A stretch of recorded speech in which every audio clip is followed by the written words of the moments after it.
Well, they lost to a team that they should have beat, so it can't be that successful. However, like James Harden, he's a gifted passer. He's not a natural point guard, right, but he can really pass the ball.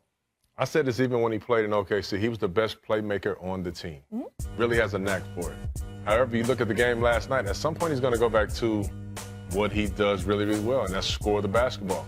0 assists in the fourth quarter. At 17, a career high. 0 in the fourth quarter. Game got tight, went back to his instincts. Tried to score the basketball, tried to get on the free throw line. That sometimes a point guard, a real point guard, is going to make the right play all game. Really tried to get on the free throw line for that one play. That was was dogged.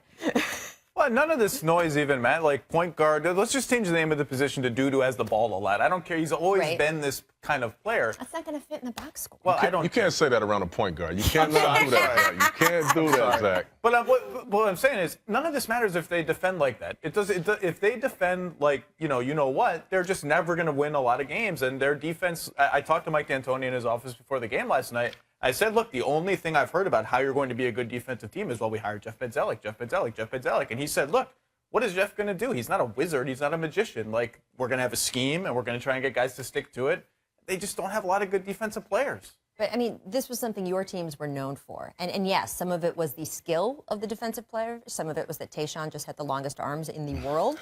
But also it was the heart, right? It was the effort that you guys put into it the year you won the championship and all around those years. And you're so right, Rach. Defense is all about effort, desire, will. You have to want to do that. It's a thankless job. They don't have players on their team. Trevor Ariza's a pretty good defender. Patrick Beverly, who can't play. Get there this year? They say they want to get there. No, they're not going to get there. They're not going to get there. They don't have a guy. I mean, James Harden. James Harden is the leader of this team. Look who's on the team. And he's really good, but he's not focused on a defensive end. I do want to ask you guys, they got a rough schedule, and they've been talking about this. They're supposedly ready for it. 8 of their first 9 games are on the road, and you are asking players to buy into a kind of maybe effort or system that they're not quite prone to do. Do you think that there's going to be a little damage here of them losing faith even before they can get started just because they've got this tough beginning? Well, the good thing about the way that they play, they get up and down. People are a lot more energetic on the offensive end. They're going to get the ball because James is going to deliver the basketball. That'll be fun. But if we're focusing on defense and you're playing teams in the first 2 weeks of the season when everybody thinks their team is pretty good, that can damage some of your confidence. No, it's not fun. Losing is not fun. Correct. And so it actually reminds me, like last year, we were 3 games into the season, and it was like already clear that the Rockets had gone haywire. Like, I don't think this group. I'm not sure this group can like sustain itself if there's tension early. We're gonna see. I think they're, like you said, road heavy all the way. Yeah. Well, they had a happy preseason, so maybe that'll push them through. We don't know. All right. We do have to also talk about the Lakers side of this. And man, D'Angelo Russell scored 20. Looked like he was having himself a ball out there. Nick Young is a new man. Luke Walton's got Brandon Ingram happy about having to prove himself coming off the bench. And here's D'Angelo's quote about what all is going on over there. He said, "It's not about one guy anymore. It's about sacrificing for the team. Kobe deserved every bit of attention he got in his last year." That's to make sure Kobe doesn't come put out a hit on him. But there is some freedom in Kobe not being around. Is D'Angelo a little too happy about Kobe not being around there? I agree with him. I agree with him 100%. I mean, I even said it last year. I was going to defer my judgment on D'Angelo until Kobe was gone. Let's just think about it. He comes in the league, he's 19. It's Kobe's 20th season. He's been in the league since this kid was before he was born. So when he started falling in love with basketball, it was probably all about Kobe Bryant. Now you have the opportunity to play with this guy. When you play with him, what are you going to do? I'm just going to give it to him. I'm going to defer to him. So I don't know. I couldn't judge this guy last year. He's absolutely right. There's a lot more freedom now. It's not about the victory lap that Kobe was taking. It's not about one of the greatest players ever. We can all kind of be ourselves now. You know who took the most shots per 36 minutes last season in the NBA? The most. Kobe Bryant. And you're not shocking me here. I love Kobe. That's not some hot take, I love Kobe. I love Kobe. Kobe but Bryant takes a lot of shots. 36% from the field, and you're taking the most shots in the league. That's ridiculous. It's objectively ridiculous. And now it's like the Lakers can, okay, let's be a team now. Let's see like what this team can be. And by the way, Russell was great last night. You know who looked awesome? Julius Randle. That was the best he's ever looked in the NBA. And I mean, look, you know Kobe's line, right? Why would I pass the ball to someone I think can't shoot as well as I can? You're shooting 36%. That's why. I know, but I don't blame him for taking all of those shots last year. I mean, these people are paying big money to come and see his last game, try to give him the best show you can give him. Okay. I give him a pass last year. Just last year, I give him a pass. And look, I think I hung out with Luke Walton last night a little bit before the game, and he's so loose. And it's funny, he's so different from his dad, right? I mean, Bill's this huge personality. Luke is so mellow, but he relates to the players so well. That's not a knock on Byron. I think Byron was, frankly, in really an untenable situation last year as a coach. But Luke has been able, on this team, with this squad this year, been able to encourage those guys in a way that I think is making a significant difference. Besides the Kobe factor, I think the Luke factor is there. All right, before we go to break, I do want to talk about what happened in Philadelphia last night. R&B singer Sevyn Streeter says the Sixers kept her from singing the national anthem because she was wearing a jersey that said, "We matter." Here's what she posted on Twitter. I'm at the 76ers game to sing the national anthem, and the organization is telling me that I can't because I'm wearing a We Matter jersey. And here was the Sixers' response, quote, "The Philadelphia 76ers organization encourages meaningful actions to drive social change. We use our games to bring people together, to build trust, and to strengthen our communities." The implication, for those of you who misplaced your reading between the lines spectacles, is that Streeter wearing a We Matter shirt is somehow in itself divisive. The other implication is that wearing a shirt that promotes discussion and thought among millions of people is somehow not, quote, meaningful action. Look, I have no idea who at the Sixers made this call, and I think it's important to note this was not the NBA preventing Streeter from singing. It was one individual team, and it is that team's right to make that decision. It's their home game. It's their anthem performance. But man, it was a terrible decision, and they will be judged for it. How did we get to a point in this country where a black woman wanting to say that she matters just as much as anyone else is offensive to some people? And how did the Sixers get to the point where those are the people they want to side with? You know the expression, on the wrong side of history? I promise picking the side of those who want to warp something as basic as a person affirming their right to exist and be recognized into some kind of insult to our country or the military, that is the wrong side of history. Saying you're an advocate for social change, but only the photo op kind that doesn't ruffle the feathers of the most racist and sexist corners of society, that is the wrong side of history. One of the reasons I love the NBA so much is that this league has an incredible legacy of being so much better than that. The Sixers would do well to try to live up to that legacy instead of what we saw last night. Take advantage of the youngster, Miles Turner. That's why they're going to Bogut. Got it, yep. That's tracked down, and that's another Dallas turnover. Ellis lost it. Matthews picked it up. Well, Matthews made a good play. He fooled Ellis, and then Dirk Nowitzki goes up and throws the ball away. And this is not what the Mavericks really want to do this year. That's just a helpful demonstration. I'm not for going to sit everybody. here and let people disparage Dirk Nowitzki at age 38. I'm not going to let that happen. What are you going to do? Nothing. Okay, Move on there to we the go. next segment. First game jitters. First game jitters. All right, man, did you see it? Let's talk about a good thing. Did you see Anthony Davis last night? Wow. Fifth player ever to drop at least 50 points on an opening night. And that wasn't a Kobe 50, people. That was 50 with 16 boards, 7 steals, 5 assists, 4 blocks. That is some nice company he is in with those numbers. But, guys, his team still lost by 5 to the Nuggets. I mean, is this the future for AD, Zach? Is this going to be like this great unicorn transcendent talent stuck on this team? Until Drew Holiday comes back from his personal situation, I mean, this is just reality. I mean, he's playing with guys that are, no disrespect, they're backups. Right. They're backups that are starting for the Pelicans. Is one player going to change And, that? well, it would help to have, he's the best shooter on the floor for them a lot. And, it's just when he rolls to the hoop or has the ball in the post, there's nowhere for him to go. There's, 9 bodies everywhere. I just feel bad for him, man. This guy is such a talent. I mean, everybody talks about he can't stay healthy. I mean, just think, some of these times that he's missed a lot of games, he may have been healthy at the end of that and just didn't come back to play. Well, I mean, because the team was so bad. talk about the health thing, too. That's a little bit of my question here.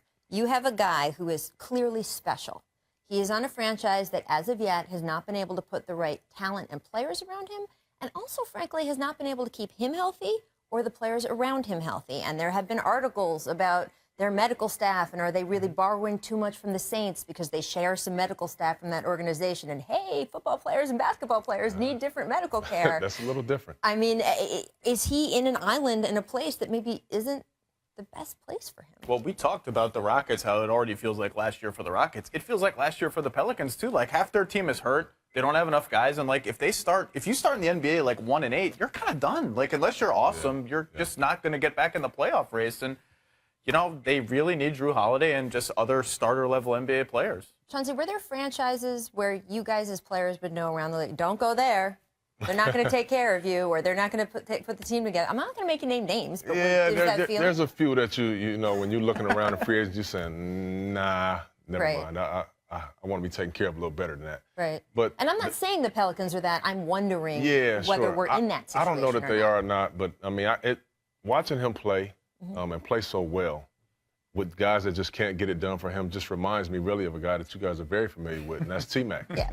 Watching T-Mac play in Orlando and some of his prime days and the frustration that I seen him come up with, because there was no good way to guard him. I mean, he could score 40-something and get 15 assists and 8-9 rebounds anytime he wanted to. It's just, I hope he's not here just wasting his talent away for years in New Orleans when he just doesn't have a chance. And anyone who knows me well knows that New Orleans is my favorite city in the country. So I would want nothing more than to have a successful NBA team. Selfishly, I'd like to go there a little bit more often. I hope that they can get the talent around him and get the health together because he's so special, right? Me too. We want to see him be special. He was already flexing his wrist last night. That's what I saw. It got me very concerned. All right, let's talk Russell Westbrook. He played his first game of the post-Durant era. And as expected, he did a little bit of everything. A little dancing, 32 points, 12 rebounds, and a late-game takeover that led the Thunder to a 103-97 win at Philadelphia. Now, Sean, should Westbrook feel good about this victory, or are you just scraped by the 76ers and maybe not so much? I think you feel good about any victory. You're like... I mean, you're talking to Westbrook, you know, it's not a shared team anymore. It's my team. And wins matter. It doesn't matter where you're at. I mean, you go to Philly. Last night, it was electric in there. Seeing Joel Embiid, I'm sure they had a lot of people there. Yeah. Seen a little crazy fan in the front who lost a lot of money in a short amount of time. I'm glad that they threw that guy out, right? They should have. Because you have this guy out. There we go. That's lovely, They should have thrown him out. And that was early in the first quarter. Russell's face. I was going to say, that's the best thing he did all night was the face of that idiot, you know? That was a bad investment for him. Going and paying all that money for those tickets and getting put out really quick. But Westbrook is going to be frustrated a lot this year. He takes on, he's got a lot on his plate this season. He's got a lot of new players. You looked at him last night, and some of those faces that he made when he was a little disgusted that it didn't go his way. You'll see a lot of this out of him. Now, you'll see him play great. He makes great faces. Yeah, you'll see him get a lot of big numbers, a lot of triple-doubles. But you're going to see a lot of frustration out of him, Bo. I want to see how patient he's going to be with these guys this year. I think last night is like a good example of how they're going to have to. First of all, you're right. Any road win, I don't care where. Golden State needed a buzzer beater to win in Philly last year. A road win's a win. But they're going to have to win ugly this year. They don't have a lot of shooting around him. Oladipo was 4 of 16. That fit's going to take some time.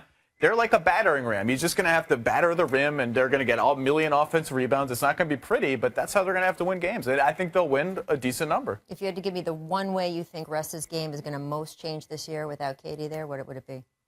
Maybe post up a little bit more. They did that down the stretch last night. It's an easy way to get him deep and to get easy passing lanes for him to see. But, you know, that's he's still been doing that already. Right. All right, well, we'll look for that. And meanwhile, on the Sixers side, you're right. They do finally have something to be happy about with Joel Embiid. I mean, man, long-awaited debut is an understatement. 20 points, 7 boards, 2 blocks. Remember, he was the 3rd pick in the 2014 draft. I mean, do you look at this, Zach, as like the process is paying off? Sam Hinkie cheering up at Stanford?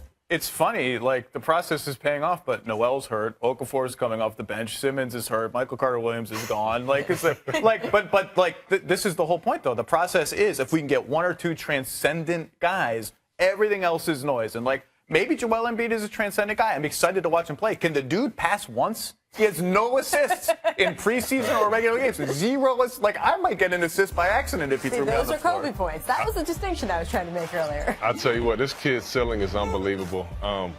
They're not paying him to pass, first of all, Zach. They're paying him to get buckets. Just one They're paying him to block some shots. This guy's been sitting out for 2 years. living an NBA lifestyle. Would you let I him, wouldn't pass either. Let him shoot the ball. Look at the dream. Oh look man, at look the at dream. the dream. I mean, the greatest of all time. For a center position that I've seen, this guy's the best I ever seen. I see some similarities. Are you already? The man I has see played some one similar- official basketball That's all game. but that's all I can go on, Reggie. Here's what I'm That's all I saying. can go on. Joe Klein didn't turn on his TV today and think, I'm going to get on a highlight with Hakeem Olajuwon. We got to do Joe Klein like that on ESPN? I mean, look, it happens. You got to live with it for That's the true. rest of your life. I do love the way Joel is embracing the process nickname and showing that loyalty to Sam. I think that's pretty cool. I think it's a good nickname. If Paul Right? Pierce can be the truth, why can't he be the process? The Truth is the best nickname of his era. I'm sorry. That's I right. think that, It's a good I think nickname. that being- Mr. Big Shot is a good one too, though. That's pretty good. But the truth is good. You're repping for yours. I mean, I'm just saying. You talking about good nicknames? Especially, I will say that the only reason I would stunt for the Truth is the way that Shaq bestowed it and delivered it, which is when he said, Paul Pierce is the bleep, bleep truth. I also like the That was answer. pretty. The answer is was pretty one of good. the best, too. That was big. Your favorite nickname for an NBA player? Right on the spot like that? It's not that hard a question, Zach. Let's go with the truth. The truth is really good. Big I Ticket's got a good nothing. one, too. Big I don't like Ticket's big. I a don't good like big ticket. You don't like the big Not a ticket? fan. Why? Not a fan. I like It's a that. big ticket? What is it? I don't know. He's the big ticket. I He's the one you understand. want to He's see. I in the understand the minority. He's in the meaning. minority. Stifle Zach's used Tower, to that. people like for Rudy Gobert. Stifle Tower, that's pretty good. That's not bad. I still like Slim Reaper, even though we're Stifle not allowed Tower, to use it. no bueno. Oh, No blame. wow. Okay, all right. Boom. Coming up on the jump. Somebody got paid, and Vince Carter teaches the youth a thing or two. But first, I want to go to our distant replay. LeBron 7 years ago today. And the theft, the first turnover by Cleveland. Here is Rondo. Wow. With the rejection. That was 2009. He's doing that right now in 2016. The same thing. Do you think he said that he's Benjamin Button? That he's aging backwards? Wonder if Rondo thought of this when Andre the Iggy block. But you know what I give Rondo credit for? He tried to dunk that.